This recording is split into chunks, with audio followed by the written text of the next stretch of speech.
पार्लमेंटमध्ये आम्हाला किती अभिमान आहे. कैलासवासी यशवंतराव चव्हाणांची भाषणं आम्ही वाचून मोठे झालो.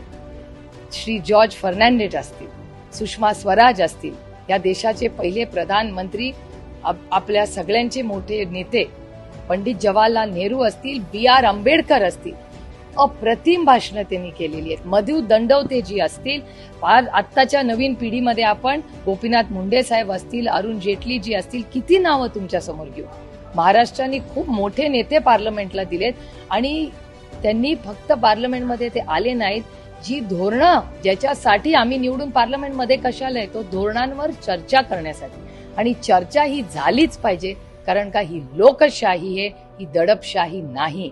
आणि हा अधिकार लोकशाहीचा, चर्चेचा आणि डिबेट करण्याचा भारतरत्न डॉक्टर बाबासाहेब आंबेडकरांनी आम्हाला सगळ्यांना दिलाय आणि प्रत्येक नागरिकाला दिलाय.